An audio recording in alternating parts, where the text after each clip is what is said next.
आजकल जहां जहां दुनिया में युद्ध चल रहे हैं, उन युद्ध के बाद जो सबसे बड़ा डर बचता है वो होता है परमाणु बम का। क्योंकि दुनिया ने सबसे बड़ी अगर विभीषिका अगर किसी वॉर में देखी है तो सेकेंड वर्ल्ड वॉर के बाद अमेरिका द्वारा जापान पर हिरोशिमा और नागासाकी पर गिराए गए बॉम्ब्स की वजह से थी, जो न्यूक्लियर बॉम्ब थे। लिटिल बॉय फैटमैन नाम के जो बॉय थे, उन्होंने यानी वो जो बॉम्ब थे, उनकी वजह से मारे गए लोगों की संख्या, उनकी वजह से हुई जो त्रासदी है, ये बहुत से लोगों को जब भी युद्ध की चर्चा होती है चिंता में डाल देती है। चलिए, ये तो समझ में आता है। लेकिन बम गिराने वाले को भी जब चिंता सताने लगे तो सुर्खी बन जाती है।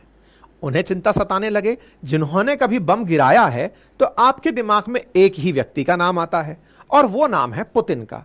और आना भी चाहिए, क्योंकि रशिया यूक्रेन वॉर को भी चलते हुए 2.5 साल से ऊपर हो गया है। ऐसे में कब तक वॉर चलता रहेगा? और अब तो यूक्रेन में प्रधानमंत्री खुद भारत के पहुंचे हुए हैं, विश्वगुरु पहुंचे हुए हैं। हो सकता है कि दोनों के बीच में जाकर समझौता करा दें। भाई, इंडिया को तो हम इसी रोल में देखते हैं कि पीस मेकर्स हैं। पोलैंड वाले बोल रहे हैं कि भारत अगर आया है, भारत में वो है कि ये दोनों को बिठाकर शांति स्थापित करवा सकता है। इस तरह की चर्चाएं मीडिया में चल रही हैं। ऐसे में बड़ा सवाल यह है कि क्या अमेरिका को केवल पुतिन का ही डर है क्या कि वो बम गिराएंगे कि नहीं? अभी एक सीक्रेट डॉक्यूमेंट सरखियों में चल रहा है। न्यूयॉर्क टाइम्स ने एक खबर छापी है और उसमें अमेरिका का वो डर उजागर हुआ है जिसमें वो पुतिन से तो डरे हुए हैं ही, उन्हें अब ये डर लगने लग गया है कि केवल पुतिन ही नहीं, नॉर्थ कोरिया, चाइना, ये तीनों मिलकर बम गिराएंगे मेरे ऊपर। और इसके लिए अमेरिका सीक्रेटली तैयारी कर रहा है। कि देखो, अब तक तो पुतिन का डर था क्योंकि पुतिन यूएसएसआर के प्रतिनिधि बनकर बैठे हुए हैं। रशिया ही सेकंड टॉप मोस्ट वो पावरफुल कंट्री है जो अमेरिका के लिए हमेशा थ्रेट रही है। ऐसे में अब इनका डर वाइड हो चुका है। ऐसी खबर निकलकर आ रही हैं कि अमेरिका के अंदर एक सीक्रेट डॉक्यूमेंट रिवील हुआ है जिसमें यह पता चला है कि अमेरिका इन तीनों देशों से कंबाइंड रूप से निपटने की तैयारी कर रहा है, यह मानते हुए कि अगर इनने हमला किया तो हम क्या करेंगे। ऐसा मैं क्यों कह रहा हूं? ऐसी स्थितियां बनी जब यूक्रेन और रशिया शुरू हुआ। उसके बाद रशिया यूक्रेन वॉर जब शुरू हुआ, उस दौरान रशिया वालों ने अमेरिकी सैंक्शंस के विरोध में एक ट्रीटी थी इन लोगों के बीच में, जिसे स्टार्ट ट्रीटी कहा करते थे, उससे किनारा कर लिया और कहा कि सुनिए सर, आप अब हमारे देश में आकर यह नहीं देख पाएंगे कि हमारे न्यूक्लियर वेपन कहां हैं।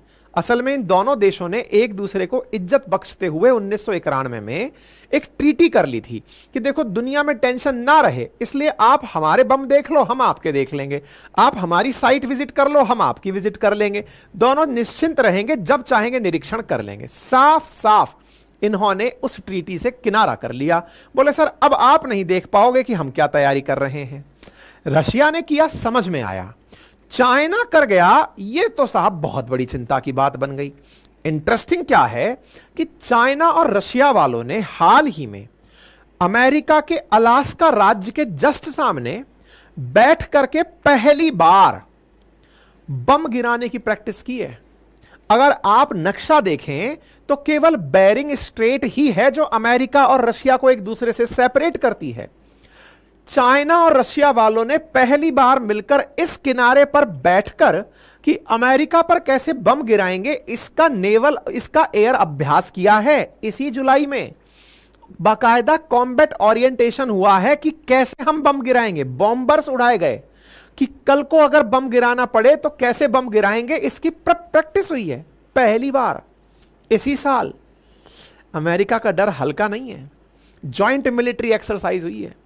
नॉर्थ कोरिया के लीडर अपने देश में बैठकर बकायदा सिमुलेशन चलाकर, कि जैसे वीडियो गेम खेलते हैं ना आप, रियल कार की जगह वीडियो गेम, ये कि अगर बम यहां गिरा तो क्या क्या होगा, कैसे गिरेगा, उसकी प्रैक्टिस कर रहे हैं। यानी बम की प्रैक्टिस प्रॉपर चल रही है। और इनकी प्रैक्टिस को देखने तो खुद पुतिन पहुंचे थे, जग जाहिर है। लेकर गाड़ी में घूमे थे, जग जाहिर है। और एक चिंता अमेरिका की इन दिनों बड़ी, वो ये है कि दुनिया में इस समय न्यूक्लियर हथियारों के निर्माण पर खर्चा 13% से अधिक बढ़ चुका है। अमेरिका खुद इस पर स्पेंडिंग बढ़ा रहा है, लेकिन सेकंड हाईएस्ट स्पेंडर चाइना बनकर निकला है। इसी के चलते बाइडेन का एक secret nuclear strategy Joe Biden ने अप्रूव किया हुआ था चाइनीज थ्रेट को ध्यान में रखते हुए, वो लीक हो गया है। न्यूयॉर्क टाइम्स में छपी खबर के अनुसार बाइडेन ने प्रॉपर तरीके से एक प्लान बनाया है और वो फरवरी में ही अप्रूव कर चुका था कि देखो चाइना असली थ्रेट है हम लोगों की। इस पर चाइना वाले हालांकि भड़क गए। चाइना वालों ने उल्टा अमेरिका से कहा कि सुनो, आप लोग हमारे को आधार बनाकर खुद अपने न्यूक्लियर वेपन ज्यादा बनाने का कारण मत खोजो। हमें आप आधार बनाकर कि चाइना बना रहा है, हमें रेफरेंस दिखाकर खुद न्यूक्लियर वेपन्स की दौड़ में आगे बढ़ना चाहते हो, यह आपका केवल वॉल्फ क्राई है, आप इसको करते रहिए। हमारी धमकी को आप अगर मानकर यह काम कर रहे हैं तो यह आपका डर है। डर असल में हम तीनों से मिलकर होना चाहिए, और वो तीन कौन है? चीन, रूस और उत्तर कोरिया। इसी को ध्यान में रखते हुए अमेरिका ने न्यूक्लियर एम्प्लॉयमेंट गाइडेंस जारी की है कि अगर हमारे ऊपर हमला हुआ तो हम क्या करेंगे। और पता चलता है कि इसी साल 20 अगस्त 2024 को ही अमेरिका के द्वारा इसे अप्रूव भी कर दिया गया, क्योंकि अमेरिका मानता है कि उसे चाइना से बहुत बड़ा थ्रेट है। और इसके पीछे का तथ्य क्या है कि चाइना ने अपने 2030 तक न्यूक्लियर वेपन्स की संख्या को बढ़ाकर 1000 करने का लक्ष्य रखा है। मैं आपको जानकारी दूं कि वर्तमान में दुनिया में अगर न्यूक्लियर वेपन्स की संख्या की बात की जाए तो रशिया दुनिया में सबसे अधिक न्यूक्लियर हथियार रखता है, लगभग 5500। उसके बाद नंबर 2 पर अमेरिका आता है 5000 के साथ। उसके बाद नंबर तीसरे पर चाइना आता है 500 के साथ, और जो अपनी संख्या को 2030 तक बढ़ाकर 1000 करने वाला है। इन नंबर्स को अगर ध्यान से देखें तो इनमें 500 के बाद में फिर फ्रांस, फिर यूके, उसके बाद भारत, फिर पाकिस्तान, फिर इजराइल और नॉर्थ कोरिया का नंबर आता है जिनके पास न्यूक्लियर वेपन है। अमेरिका की बात अगर माने तो अमेरिका को चीन से खौफ होने का सबसे बड़ा कारण यह है कि चीन अपने न्यूक्लियर वेपन्स को बहुत तेजी से बढ़ा रहा है। 2030 तक वो अपने हथियारों में न्यूक्लियर वेपन्स की संख्या को बढ़ाकर 1000 कर लेगा, ऐसी रिपोर्ट्स मार्केट में तैर रही हैं। वर्तमान में भी चाइना के पास भारत से लगभग 3 गुना ज्यादा न्यूक्लियर बम हैं, और यही उसकी सबसे बड़ी चिंता है कि अगर बीजिंग कल को इस तरह के न्यूक्लियर वेपन बढ़ाता ले गया तो आने वाले समय में वो क्या करेगा। जहां तक बात दुनिया में नॉन प्रोलिफरेशन एग्रीमेंट की है, ट्रीटी की है, तो चाइना न्यूक्लियर अप्रसार संधि पर हस्ताक्षर करता है। टेक्निकली उसे न्यूक्लियर वेपन नहीं बढ़ाने चाहिए, लेकिन फिर भी वो संधि तोड़ करके अगर वेपन बढ़ा रहा है तो वो अमेरिका की बड़ी चिंता बनता है। अब इस चिंता के पीछे कोई आधार है क्या? बिल्कुल है। आधार क्या है? असल मायने में चाइना ने हाल ही में जो रशिया के साथ ड्रिल की, यह तो तात्कालिक कारण दिख रहा है अमेरिकियों के डरने का। एक इसके पीछे का आधार और भी है, और वो पीछे का आधार क्या है? जब अमेरिका ने ताइवान के साथ हाथ मिलाना शुरू किया, तब अमेरिका के ताइवान के साथ हाथ मिलाने पर चाइना वालों ने इस साल अपनी तरफ से अनाउंस कर दिया कि अब वो अमेरिका को अपने न्यूक्लियर वेपन्स की जानकारी नहीं देगा। मतलब यूं समझिए कि आज से पहले तक क्या होता था, यानी कि जुलाई 2024 से पहले तक क्या होता था, रशिया जैसे स्टार्ट ट्रीटी के माध्यम से अमेरिका को इनपुट देता था कि सर मेरे न्यूक्लियर वेपन यहां रखे हैं, आप चाहो जब देख जाना। चाइना वाले भी अपनी जानकारी अमेरिका के साथ साझा करते थे, लेकिन इस साल चाइना वालों ने भी अमेरिका से किनारा कर लिया कि सर जानकारी नहीं देंगे आपको। और दूसरी तरफ बम कैसे डाले जाएं इसकी प्रैक्टिस करने के लिए रशिया के साथ पहली बार चला गया। इनसे तो देखो अमेरिका का डरना लाजमी है। हालांकि चाइना अमेरिका को अमेरिका की ही भाषा में उल्टा चोर कोतवाल को डांटे स्टाइल में धमका रहा है और कह रहा है कि देखो तुमने ताइवान को वेपन दिए, तुम हमें आधार बनाकर हमसे 10 गुना ज्यादा वेपन रखते हो, फिर भी हमको अपने लिए सबसे बड़ी थ्रेट बताते हो। बोले ये आपकी केवल और केवल खुद की बनाई हुई एक ऐसी स्ट्रेटजी है जिससे दुनिया का डर दिखाकर कि मुझे उसका डर है, जिसके पास सबसे अधिक हथियार हैं वो अपने हथियार बनाए जाना रखना इसलिए जारी रखता है क्योंकि उसे असल मायने में कोई बराबर का दुश्मन नहीं मिल रहा है।